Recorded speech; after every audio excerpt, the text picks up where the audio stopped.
Welcome to the forum at the Harvard School of Public Health. We're here to talk about the humanitarian crisis in Syria.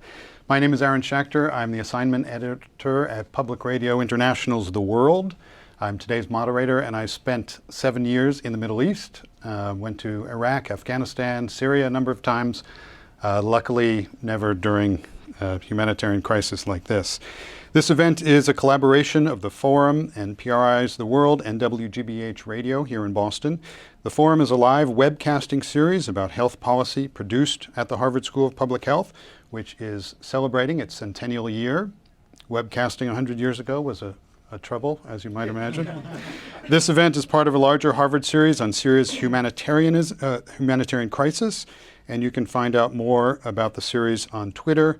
The hashtag is HarvardOnSyria.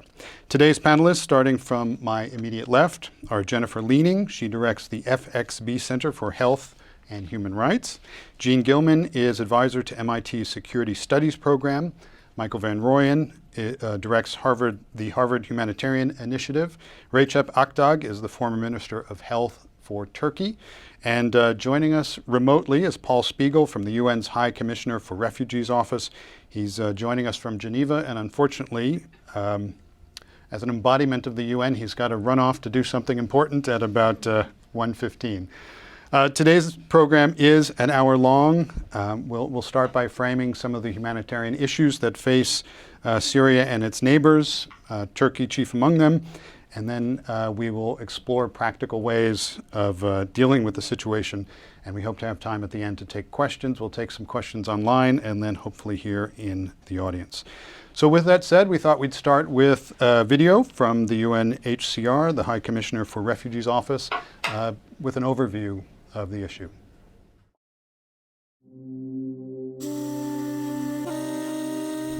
Syria, the country shattered, its people engulfed in conflict, its neighbors bearing a brutal burden. 3 years of pain and devastation, the great tragedy of this century.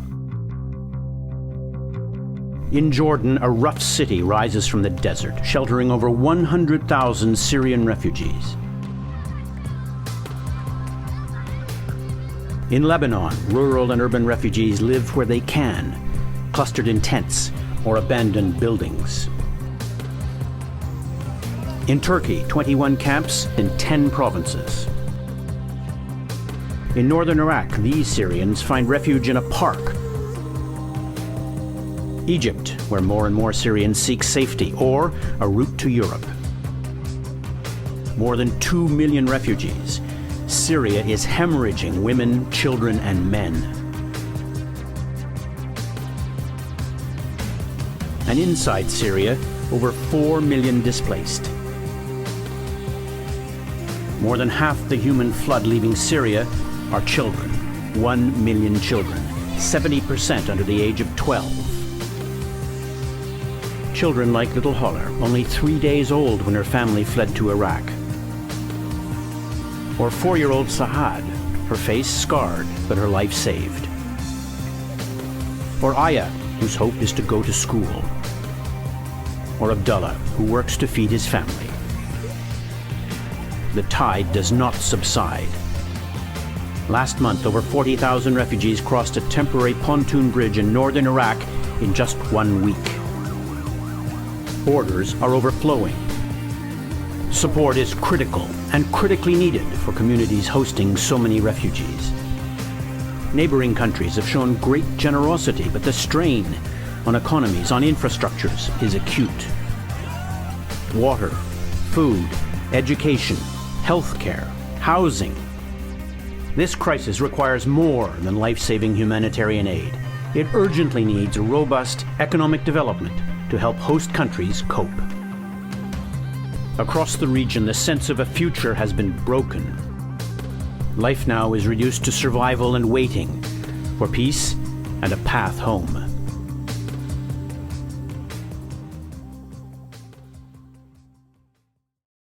Now that video is a good overview of the problem.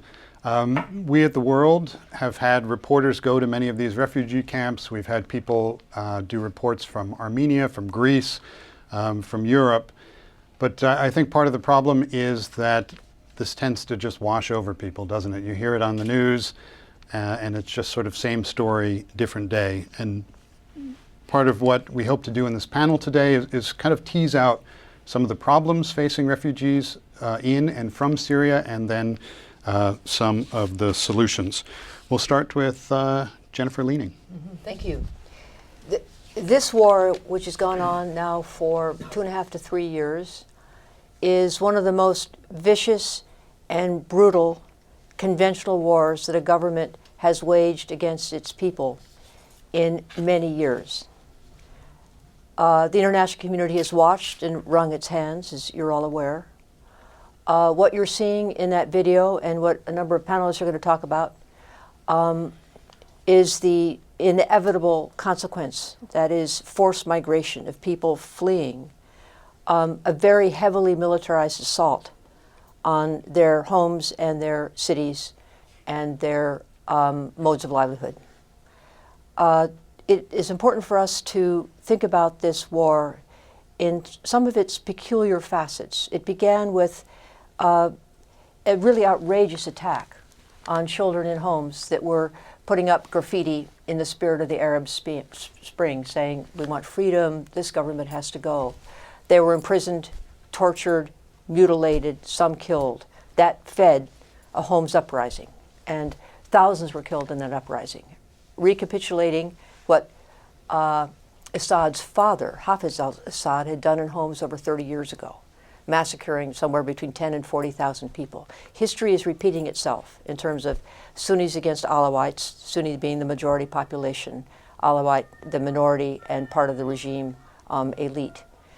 This war has demolished one of the most important and oldest civilizations in the Mideast. It is situated in one of the more politically volatile areas of the Mideast. Political analysts are suggesting that this is not likely to bode well for the future of the country of Syria as an entity. The ways in which we analyze this certainly will include the vast numbers of people who must be cared for within and outside, who are fleeing their own homes. But we also need to think about this as a unusually harsh use of military weapons, high-velocity rifles, artillery shells, air warfare, that has led to a very high demand for sophisticated medical care from the humanitarian community, both within and outside Syria. And that is an issue that is going to be addressed as well on this panel. I think it's also important to recognize, as we look forward on this, there's an element of drought, if not climate change, that has contributed to some of the movement of Syrian farmers, Sunni primarily, into the more urban areas, which has then aggravated the communal divisions between these two major populations in Syria that we have watched guardedly for years. There was ample early warning of this. The international community, once again, has not responded except in the humane way and the humanitarian way that Paul and Mike are going to talk about. And then on top of this, fiercely conventional war, quite one-sided in terms of weaponry, we have the recent use of chemical weapons, which adds literally and figuratively a toxicity to this war that, again, is not seen yet in this century, and hopefully with the response of the international community will not be seen again from the standpoint of chemical weapons use. We're watching a real calamity unfold here, and it's not a misfortune. It is an aggression with failure to act on the part of the international community. And that is the perfect segue into Jean Gilman. She's Senior Advisor at the MIT Security Studies Program and an expert in chemical weapons. I want to begin following up from what Jennifer has been saying with an emphasis on the harshness of and the unexpected brutality of the use of chemical weapons in Syria. It wasn't really anticipated by any other state or any UN entity at all. It just came so from out of the blue. And the strangeness of it is that it's such an obvious transgression of international norms, but also very specific treaties. For example, the Geneva Protocol of 1925 is a very explicit ban on the use of chemical weapons. And lingering out there also is the International Criminal Court, which defines the use of chemical weapons as a war crime. So it was a very strange transgression that we saw going on here, and maybe at some point we'll get to the bottom of why this all happened, but it did happen. So I want to just go back a little bit in history and give you just a few facts, a thumbnail sketch, if you will, about the history behind the Chemical Weapons Convention. Now, the Chemical Weapons Convention is this entity, a standing organization in The Hague, which is the place where you find the Organization for the Prohibition of Chemical Weapons, that acronym OPCW that you keep hearing on the news. And that is a group, if you will, an organization within an organization whose mission is to go around the world and basically witness the destruction of enormous stockpiles of chemical weapons, the stockpiles being declared by the state parties to the Chemical Weapons Convention. Let me back up historically a little bit on this. You go to Ypres, it's 1915, it's the First World War, and the Germans have invented the idea of using chlorine gas. And if you go to Ypres, and it's 1915, they release from 6,000 tanks of chlorine gas an enormous cloud over a battlefield, the result of which is the deaths of about 6,000 of Canadian and British and some colonial soldiers. So that's the beginning of it. But behind that, all right, if you will, the background for that is really the 20th century as the time in which we're going to see the joining of science and industry for the making of weapons. And it makes the 20th century really extraordinary because you do have a little bit of this and that going on in the 19th century. You have the invention of the machine gun as the 19th century invention.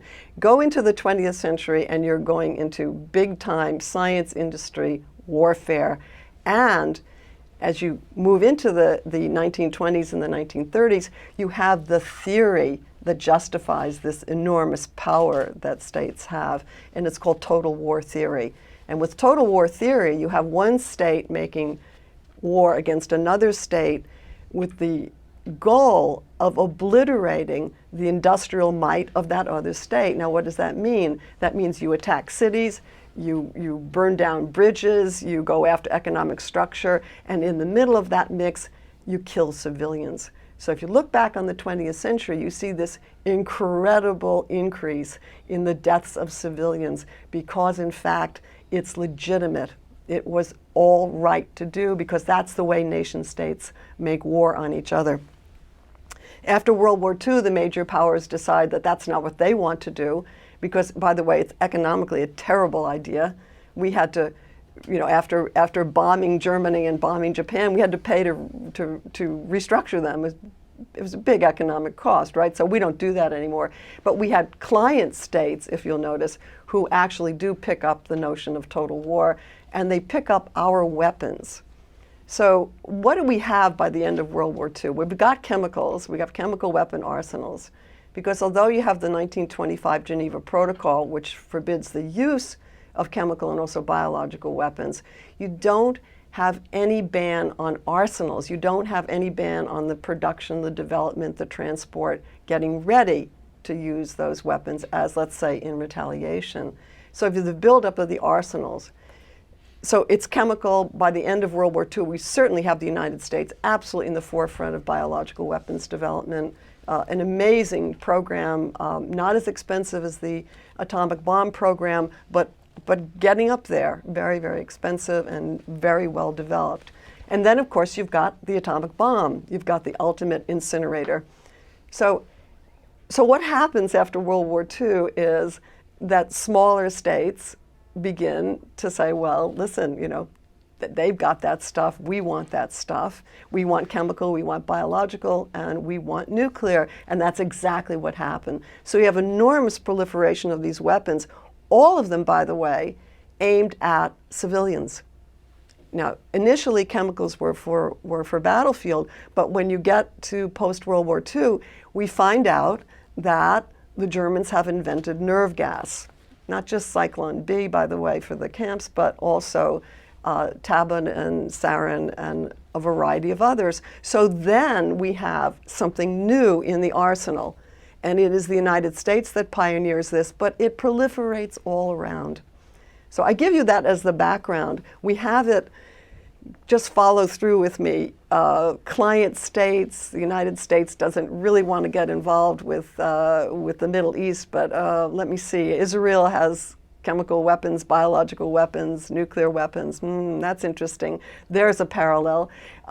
You've got Syria coming in now, which we know about in the 1980s with their chemical weapons. We had Libya, by the way. You had South Africa, apartheid South Africa. Look around the globe and you see this proliferation of WMD. And it all is all to emulate the larger powers and to get that kind of extra, what we call cachet, right, in the international world. All of it is anti-civilian. So you come up to the Iran-Iraq war, and you have a use of chemical weapons that, again, was hardly predicted. The United States, even though it had its ally in Saddam Hussein, behind the scenes was really horrified by what he was doing and by the attacks on the Kurds that happened in the late 1980s. All right, fast forward with me, the Cold War ends. It's 1992. And by the way, Russia at this point doesn't want anything to do with its chemical weapons. We want to get rid of our chemical weapons. We're tired of the arsenal. And that tiredness with the arsenal, by the way, goes back to Richard Nixon in 1969. He bans biological weapons entirely and puts severe restrictions on chemical weapons. Why? Well, they don't give you what conventional weapons can give you, and they don't give you what atomic bombs can give you, right? They don't have the deterrence power, and they don't have the conventional strategic or tactical power. So everybody wants out of this, and that's why you get the 1993 Chemical Weapons Convention. Everybody wants out of these weapons because, in fact, they are anti-civilian. They're repulsive weapons. So what can we do? Well, the idea of the Chemical Weapons Convention was to, first of all, get the 30,000 tons of chemical weapons that the United States had destroyed and simultaneously destroy the 40,000 tons of the former Soviet Union, Russia. So that was the mission in 1993. Now, it took until 1997 to get the treaty, the Chemical Weapons Treaty, to come into force, that is, to really be effective. The treaty was held up by one man in the Senate, Strom Thurmond, who thought that it was a plot against the sovereignty of the United States. Anyway, it comes into effect in 1997. And then these teams, OPCW teams, begin the supervision of the destruction of these chemical weapons. They are at 80% of the destruction worldwide of these chemical weapons. It's phenomenal. It's wonderful. It's one of the best stories of the 21st century. Get rid of this stuff. It's dangerous. It's harmful. It can hurt people. And it's not controllable, as we have seen. It's very difficult. I think even now, as the teams are going in, as they are in there, and they're witnessing the destruction, the beginning, we hope, of the destruction of the stockpiles, that we won't see accidents, that we won't see civilians in danger, that we won't see the teams in danger. And these are concerns that everyone knows about right now, and that we're all following. We're tracking these very carefully. We're hoping that the stockpiles are not in areas which are contended areas, but which are government-controlled areas. By the way, we'll look at what comes next in just a few minutes. In 2 days, by the way, Syria will have become a state party to the treaty, and that's extremely good news, and we'll see what happens with it. Thank you. Next is Michael Van Rooyen. He directs Harvard Humanitarian Initiative. Michael. Thank you, Aaron. I actually want to give a counterpoint to the issue of chemical weapons, which can be seen from the humanitarian response perspective as distracting. Because the issue of chemical weapons, while very important from an international law perspective and certainly from a mass kind of casualty perspective, accounts for, 2% or so of the casualties that we've seen in Syria. The 115,000 deaths have really occurred because of direct attacks on civilians from conventional weapons, and also the deprivation of resources. So I want to mention just two things briefly before my colleague Paul Spiegel gets on the line. The one issue is the types of medical response that are the sort of destruction or stress on the medical system, and then difficulties in accessing health systems and the ability to actually provide services. The first is that if you think about this kind of a conflict, the epidemiology of illness is different than, say, other refugee emergencies that we might think about. These are not Sudanese refugees, for example, crossing large spans of land. This is in urban settings and populations that have enjoyed actually an excellent health system and an excellent public health system previously.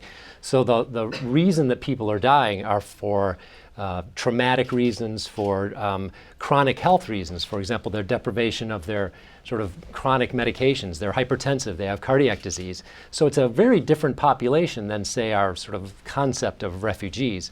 What that means is that the health system or the health services need to be higher level, right? They need to be tertiary care services providing surgical facilities and not only doing, war surgery, but actually taking care of women who need C-sections, for example, or people who need surgical care, or on the medical side, people who need diabetic care, things like that. So our causes of mortality are both by deprivation of resources and by the lack of being able to care for people because of direct trauma are very different than other concepts of refugees. In addition, this war is quite different in many other respects because of the extreme restrictions in access. It's very difficult to gain access. Matter of fact, MSF and several NGOs recently have made a point that they have seen weapons inspectors and chemical weapons inspectors moving freely throughout restricted areas to inspect and destroy weaponry, where humanitarians and people who are trying to get humanitarian access to provide food, water, medications, surgical services can never get that access. And it was a bit of a paradox in that the only people with access are the people addressing the very political issue of chemical weapons, where the real humanitarian needs of medical surgical care and very basic provision of services, we can't access those regions. So the extreme deprivation or the sort of deprivation of populations because of lack of access is a significant issue. One additional point is that mental health is a huge issue. So while in this conflict up to 15% of the population is suffering from major mental health issues, debilitating mental health issues that really affect families and communities, and we as a humanitarian community are not great at dealing with mental health issues. And then my final point is that the targeting of healthcare workers in general also creates the problem with sort of accessing health services. So there's been a flight of 15,000 Syrian physicians from Syria, and in the Aleppo region, 5,000 physicians left. There remain 37 physicians to care for a large number of the population, meaning that there's an incredible need for external assistance to provide very basic services, and the medical staff are completely overworked, notwithstanding the fact that they are also targeted. So in this era of there's no longer neutrality or medical neutrality. So healthcare workers, 100 or more healthcare workers have been imprisoned and killed, Syrian healthcare workers, for suspicion of caring for rebel militia, for example.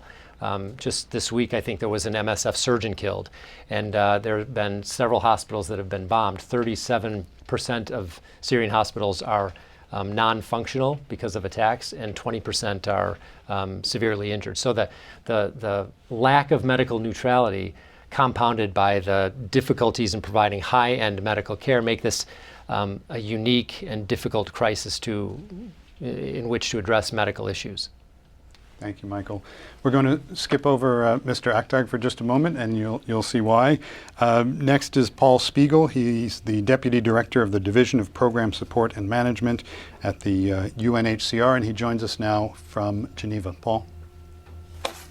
Great, thank you, and good evening or good afternoon for you, everyone. And I want to start by just saying how severe and the magnitude of this emergency, as the High Commissioner said, we haven't seen anything, and it's a completely different type of emergency, but since 1994 in Rwanda. So the amount of stress that it's putting on the Middle East, but also on the humanitarians is really unprecedented. A couple quick numbers for you. There's now been over 2.175 million refugees that have fled Syria proper. Lebanon has taken the brunt of 780,000, followed by Jordan 540, Turkey 500, and then Iraq 200, and Egypt 125,000. Some of these countries, Jordan and Lebanon, are very small, and we won't go over how many refugees that would be in the U.S., but it is extraordinary. And the first thing we have to say is that very few countries in the world would actually be as hospitable and generous as these countries, and that needs to we really have to emphasize that. The response is, it's very clear that, and as it said in the video, that the humanitarian response is at this point really just a Band-Aid, and it's gone well beyond what we can actually do as a humanitarian community. We currently have 126 agencies, government, UN, NGOs, of which national, international, and faith-based, trying to respond to this. It is the largest appeal that we've ever done. It's for 2013. It's $2.98 billion for this appeal, of which there's only 47% has been funded. And so we're making some very, very difficult choices, and I'll mention that briefly in the medical area. As Mike mentioned, these are middle-income countries. The demographic profile, the disease epidemiological profile are much more similar to the U.S. and Europe than we've dealt with in the past. In, for example, Chad. Clearly, it is much more expensive to respond, and there's always a question of equity. But we are responding at a much let's say a higher level, of course, than we are in the Democratic Republic of Congo. And that's something that certainly can be discussed. But generally, we try to respond at a level similar to where refugees have come from and where they are. One of the biggest problems, as Mike mentioned, is access. And we can talk briefly about camp and out of camp. Camps are magnets for the media, for the politicians, and for the humanitarian organizations. And if you look at Zatri refugee camp in Jordan, it has received, I would say, a disproportionate amount of medical help compared to where the majority of refugees are outside of these camps. They're diffuse within the population, and the type of services that they try to access really depends upon the disease and the cost. Lebanon in particular is extremely complicated because there are no camps. They're mostly dispersed throughout the country. And Lebanon is a privatized healthcare system and very, very costly. We have tried to, one of the biggest, I would say, challenges is secondary and tertiary healthcare. We're trying to prioritize public health, primary care, and emergency care, particularly emergency obstetrical care.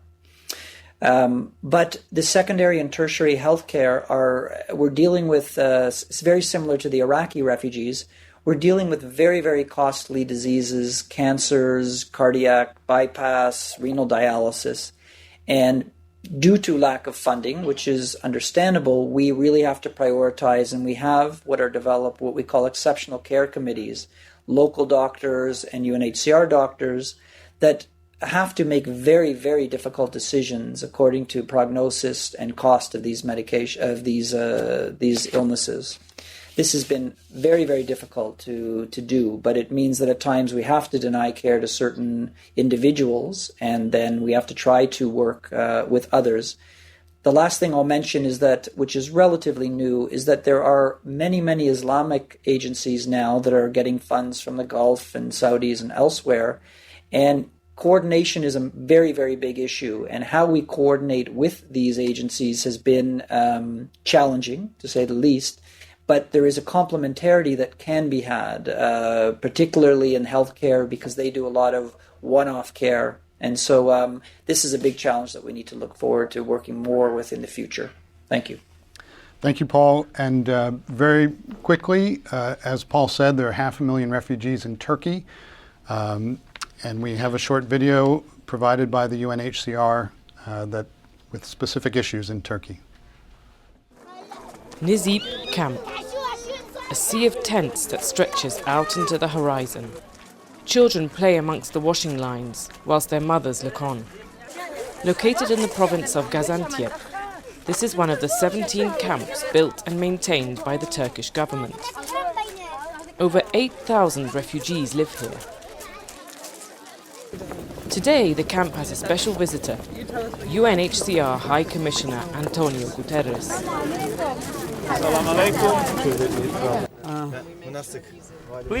He sat with Syrian families, listening to their stories of flight. Raida walked 2 days to reach the Turkish border. She lives in this tent with her 6 sons.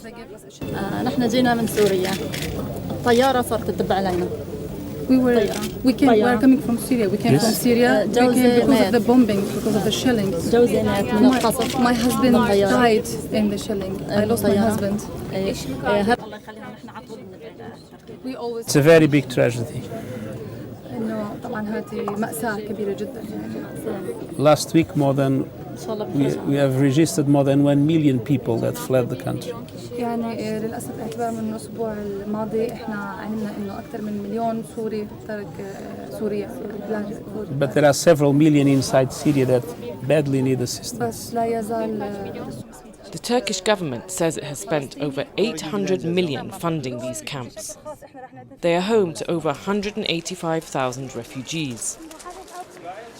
Turkey has now begun registering Syrians outside of the camps. At this local centre in the city of Gaziantep, Guterres saw the registration process in action. After the refugees are interviewed, they are provided with a registration card. They can now receive access to free healthcare and additional aid. To date, over 40,000 refugees have registered, and there are another 31,000 awaiting registration. So as you can see, Turkey is working very hard to settle the Syrian refugees, and few people know that better than Recep Akdag. He's the former Minister of Health from Turkey. Mr. Akdag. Thank you. It's a real tragedy in Syria. I mean, we are the witnesses of that real tragedy, real brutality in Turkey, because we have very large, very big border in Syria, and we have some relatives in each side. I mean, they were always seeing each other before these conflicts. So we have hosted all of them in our country, and we feel that the Syrian people in our country are not refugees. We feel them like our guests. And we provide all of the needs for them. I mean, they have their temporary houses, they have health services, they have education for their children, food, clean water, sanitation. But unfortunately, it doesn't solve the problem. I mean, okay, we give services, necessary services for the people, they flee to Turkey. But there are many others in Syria, we know the situation. I mean, the tragedy is so big that a dictator keep on bombing their citizens from air by his air forces. It's a real tragedy. You can understand some conflicts between two sides. I mean, there are two sides, and they have some conflicts. They are fighting each other. Army forces. It's not good, but it's a reality. But it's really impossible to understand for a government bombing their citizens by their air forces. So in our country, both in the camps and both outside the camps, we give all the health services and the other services to Syrian people. I mean, we took them whenever they need by ambulances, and we give all primary health care services in the camps and outside the camps. And whenever they need, we refer them secondary or tertiary hospitals. For example, we examined more than 1,500,000 Syrian citizens in primary healthcare centers. We admitted more than 300,000 people to hospitals, inpatients more than 36 patients, and delivery number more than 6,000 in Turkey from Syrian pregnant women. But as I said before, it doesn't solve the problem. It must be, it has to be ended in some way.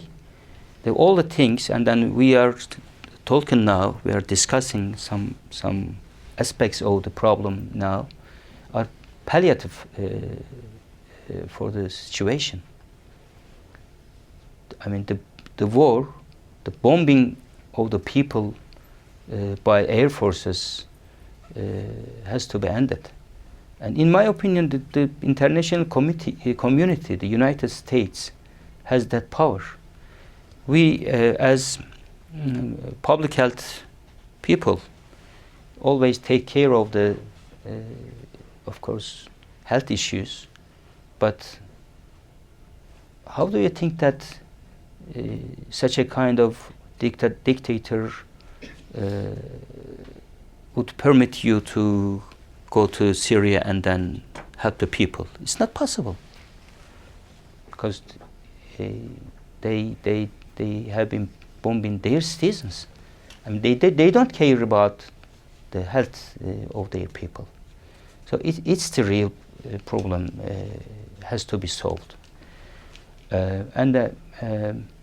Of course, we will continue to give all the services to Syrian people in Turkey. As I said, we feel them our guests. I mean, the number is not important. Maybe it will increase. Now, approximately 500,000 people inside and outside the camps. We keep on giving all the services like our citizens, but it the situation itself need to be ended. Thank you, Recep. So our five panelists have sort of laid out a fairly pessimistic outlook on what's going on. What we'll do now is we'll solve the problem to the best that we can. We have some very renowned professionals here. We'll start with Paul. Where do we go from here, Paul? I wish I knew. One area that we have been trying to look at is recognizing that the humanitarians are.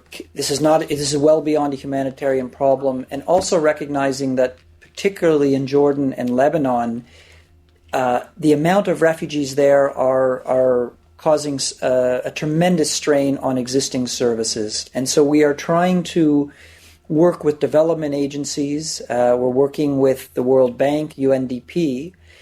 You know, development and humanitarian aid and the way the mechanisms work are extremely different. And so we're trying to work with them to expedite areas, for instance, you name it, from roads to redoing water, sanitation, anything that can help the hosting communities that at this point are suffering or beginning to suffer almost as much as the refugees in certain situations.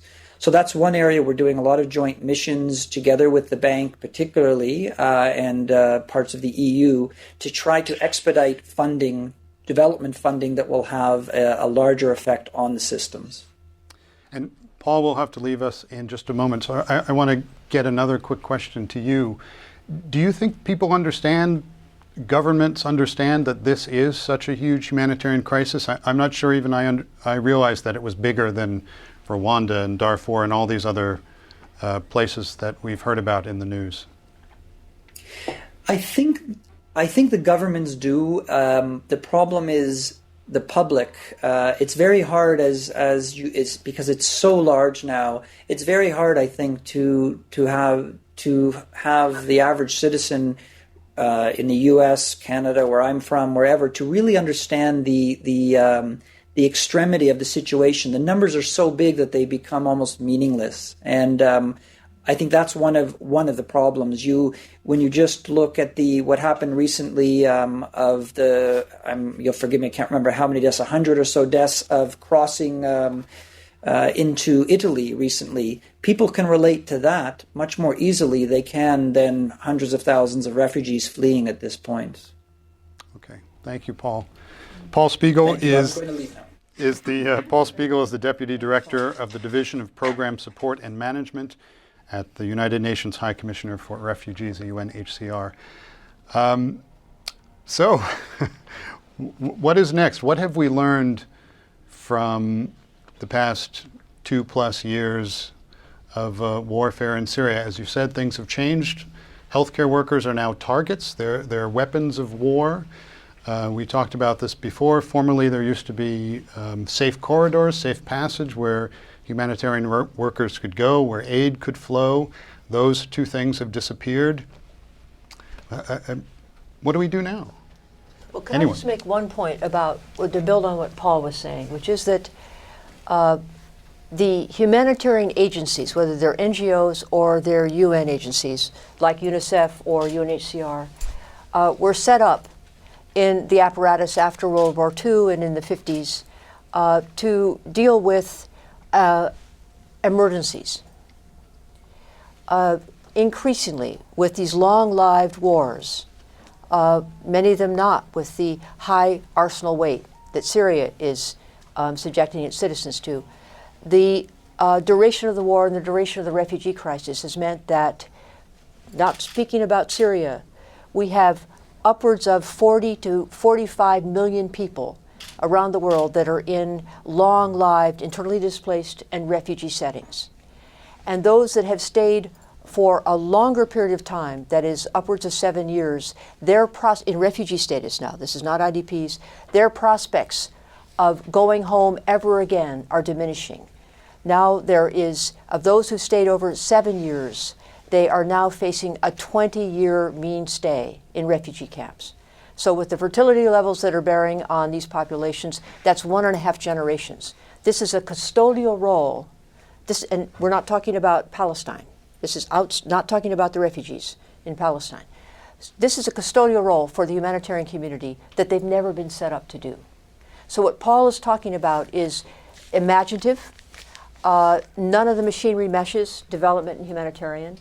It is a way out of this situation that UNHCR in particular have been trying to figure out, but it's not going to be accomplished in the time frame that we're facing now, which is the shredding of Syria, the destabilization of the adjoining countries in many ways, the vast impoverishment of the people who have fled. They've lost everything, and the misery that they are now enduring.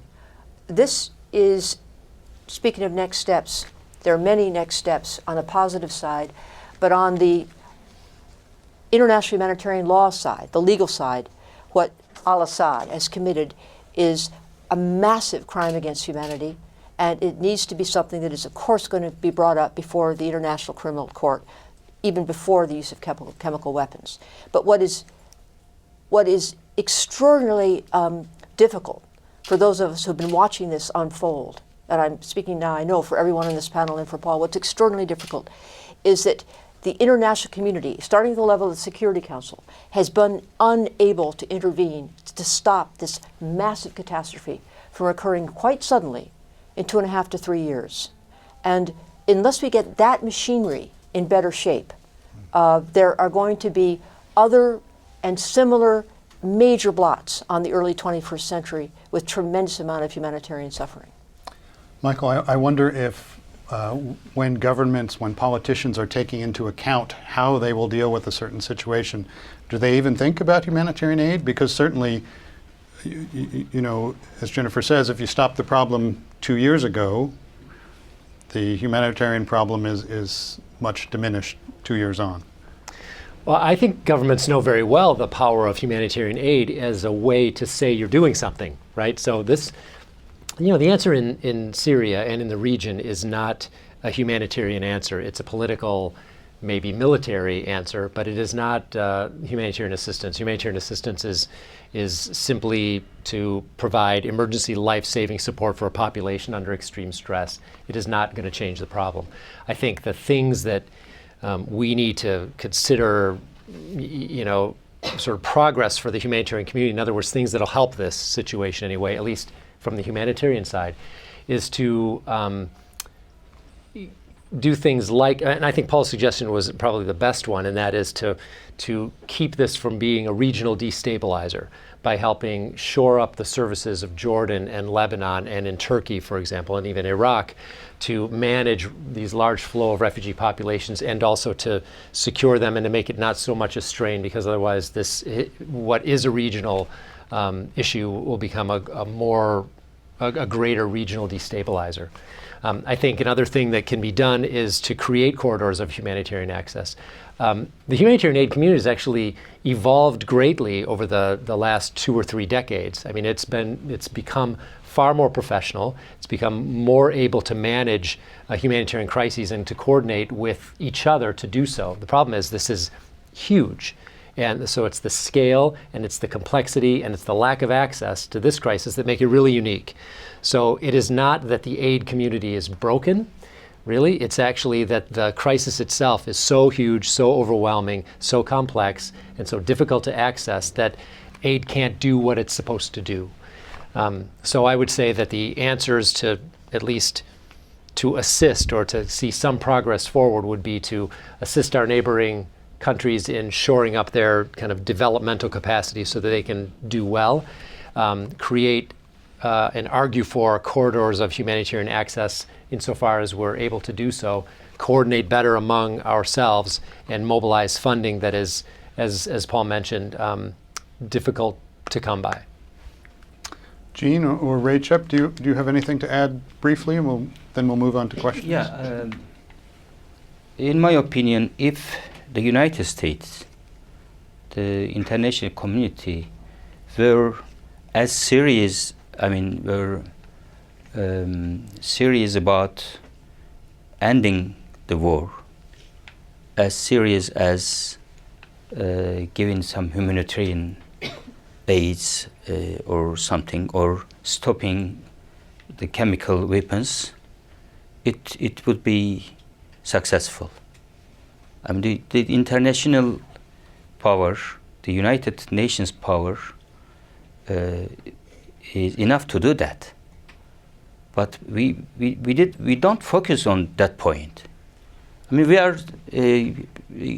keep on talking to give some humanitarian aids, but it's not possible.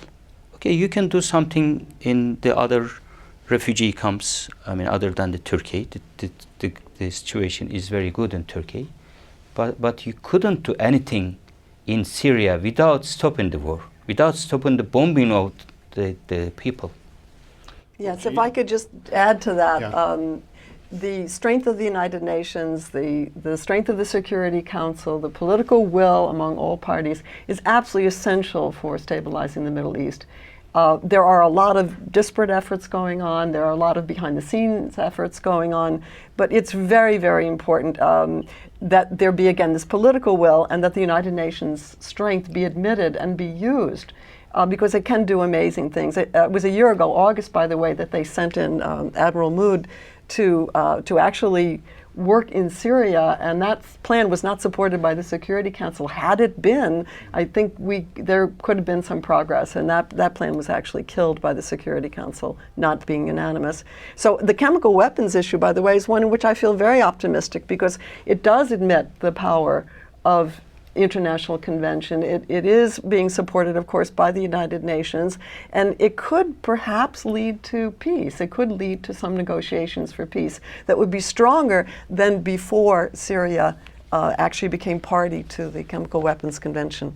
Yeah, I wonder if in some way, and this is probably not a good thing to say, but the the chemical weapons attack helped in a way. It called attention to what was happening. Well, it also, it also engaged Russia, right? And so the engaged, Unambiguously, yes. it engaged Russia as a player and a negotiator in that. And so the Security Council, it's really all about the will of the Security Council to influence both the Assad regime and the other actors. So I think Security Council. Right. Yeah. It was a worldwide Essential. red line and not just a United States president. So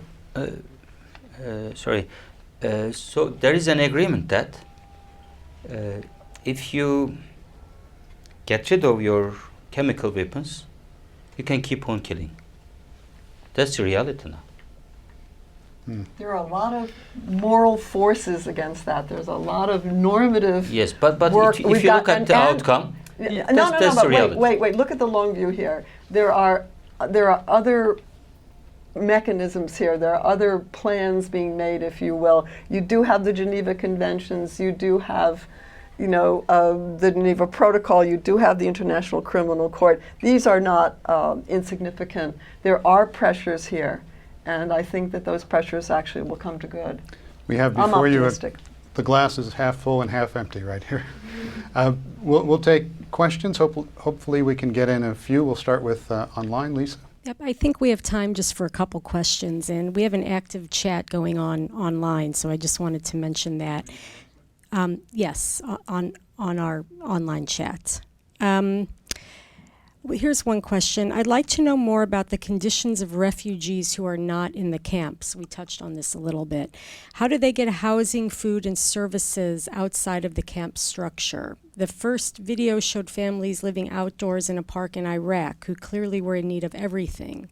But in the second video, we saw people in Turkey who are not in camps getting processed with identity cards for services. How does all of this work?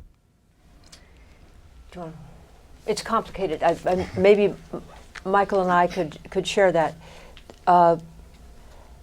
UNHCR is best equipped, as are the humanitarian organizations, to deal with refugees who are in a semi-confined area where everyone has an ID card, you know the family size, and you deliver rations and tents and set up water and sanitation.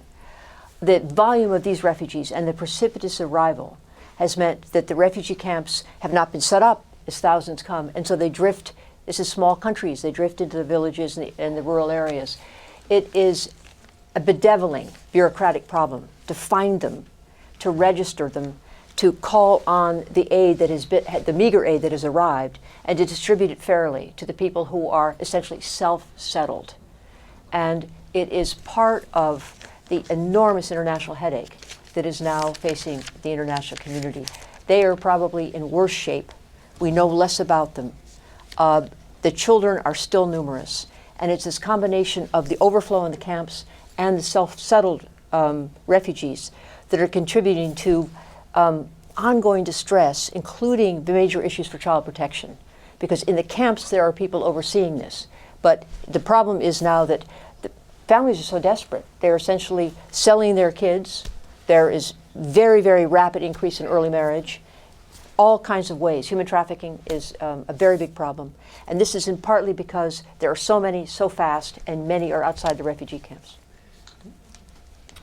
Healthcare is helping us to record all the people outside the refugee camps, because we are giving all the health care free of charge. So they encourage them to be recorded and then get IDs in Turkey.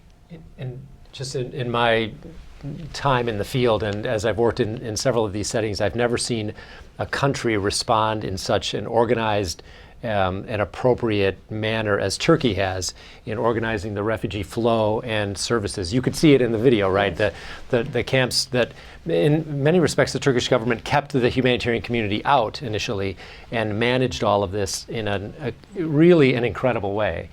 So the services for those populations have been very organized, very well put together, and it's been a real, it's been an amazing feat.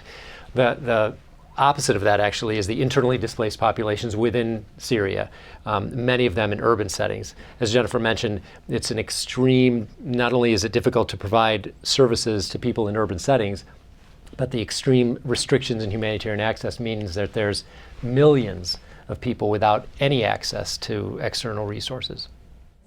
I'd like to add one more point about this humanitarian crisis and the human burden. And it links to Rach's point about the air war, and what Michael was talking about, traumatic injury. There are many people who are not dead, who are now surviving with penetrating abdominal wounds, with paralysis because of the weapons of the crush have hit their spinal cords. We were going to have paraplegics, people with ongoing abdominal complaints, people with head injuries who are alive but are disabled. And this community, as that I'm speaking here, it's not a community, this array of populations now that are scattered and deeply embedded in adjoining countries as well as in Syria, are not poised in terms of resources, manpower, and skills to deal with the rehab burden that a war like this is going to impose on the region. And that is a longer-term concern if we could get the political will and settlement that many of us are talking about. That is going to be a long-term concern for the region and an area for international community aid and development that we need to be thinking about already. Do we want to take another online question? You know, I think we're almost out of time, but I do just want to point out that all the questions from the chat will be on our website and people can see the activity there. We had a lot of panelists and a lot of material to cover, so we weren't able to take as many questions as we normally could, but this has been very fascinating, so thank you. And we would also like to let you know that at The World, we're trying our best to keep this issue covered. As I started out by saying, there is some amount of fatigue with the sort of same story, different day. But certainly if there's something you think we ought to cover, or if there are comments you would like to make to us, we have a pretty far reach between our own correspondents and the BBC. We would be more than happy to have a look at that, and our website is pri.org, and we would love to hear from you, both studio audience and people online now. And we just wanted to thank you all for joining us at the forum at the Harvard School of Public Health. Our panelists, Jennifer Leaning, Jean Gilman, Michael Van Rooyen, and Recep Akdag, and of course Paul Spiegel, who is joining us from Geneva. Thank you very much.